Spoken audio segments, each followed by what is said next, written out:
Yo, what up, you guys? It's your boy the Kryptonian saying here, bringing you a review for One Piece chapter 243. And I thought that this was very interesting that in the last cover page, we had Wapol being captured, right? And he's captured by the Marines, and now Luffy has half of his crew captured. And I just thought that that was pretty cool how the cover story, in an offbeat way, actually relates to what's going on in the One Piece story. So that bit was cool to see that. Now, as for the overall chapter as in itself, I thought that it was very interesting to have two hard hitters taken out of the crew while Enel's men, or I believe it's Enryu or Eneru, which is how Viz has it, but I've read two different translations. I've read Enryu and I've read Enel, and I know that the R's and the L's when it comes to Japanese to English, there's a huge difference, so I'm just going to go with Enel because it's a little easier to say. But the thing is having Zoro gone and having Nico Robin gone, particularly Nico Robin, I really wanted Robin to be in this upcoming battle with Enel's four men because I want to see Robin throw down, man. Like we saw it in glimpses with her when she was serving Crocodile, but I just wanted to see Robin throw down, man. I really hope we get to see that later on in the arc. But the beautiful thing is by taking them out, it creates a huge thing of tension because now at this point you have Luffy and we have Sanji. And we have Usopp, and Usopp is clearly going to be the weak link in that, but at the same time, it's a 3-on-4 type battle, and I wouldn't be surprised if Luffy ended up taking up two.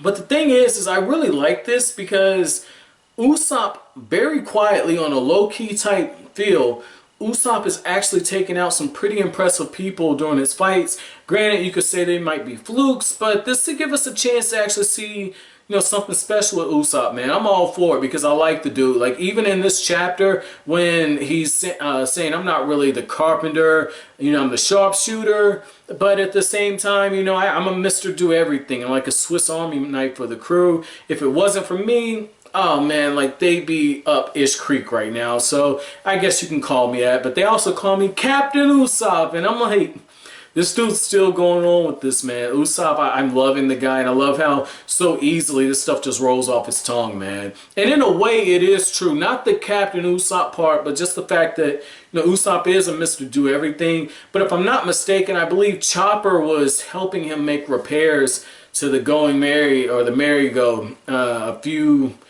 I believe, in the Jaya arc. So that was cool. But one thing that really struck me as interesting is Kuinas and her father are so worried about this whole idea that Luffy and the others are being hunted down that they stand very far away from them. They don't even want to be seen talking to them.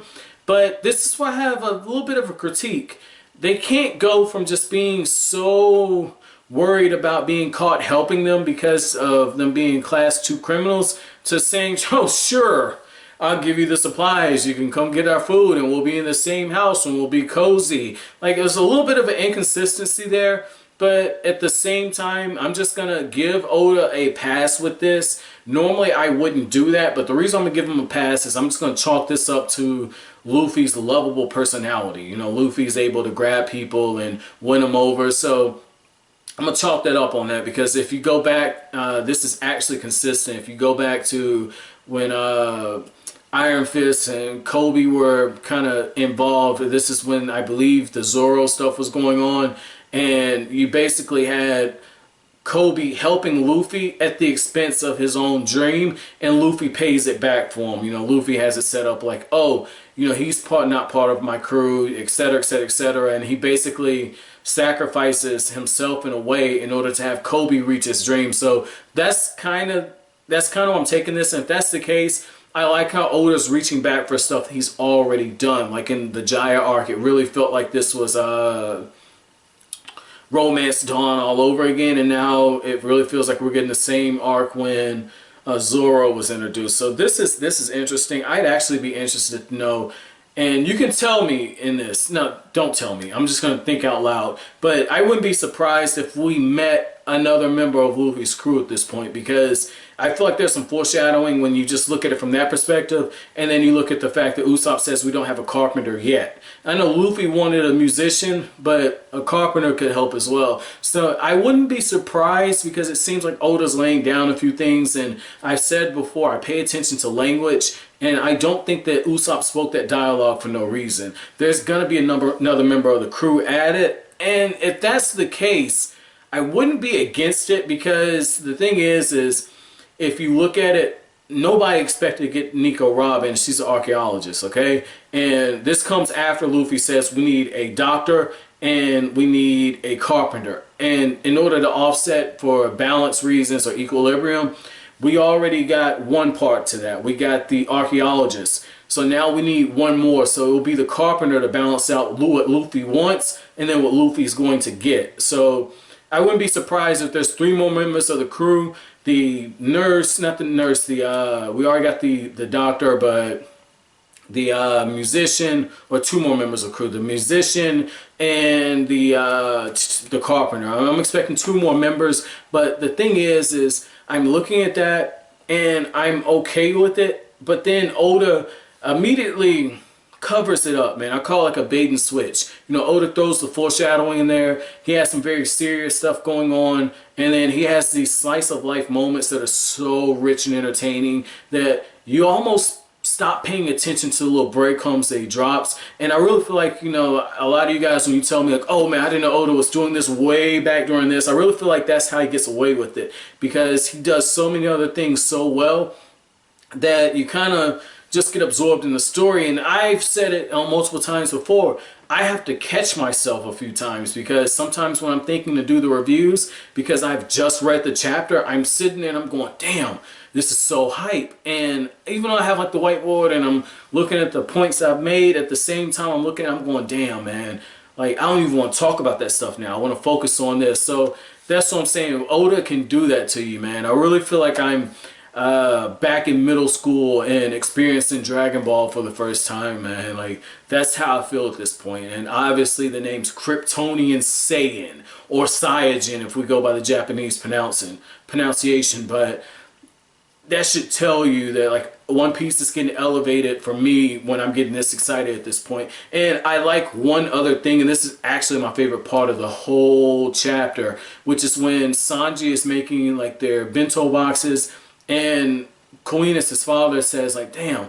I've never seen anybody put food together like that. And because I come from a cooking family, and because like my mom's business is actually, you know, catering, and I've helped her in the kitchen, I've worked in the kitchen, I understand the importance of how food is displayed and just the psychological stuff behind it, having different colors for the foods arranged. So seeing Sanji do that was really cool.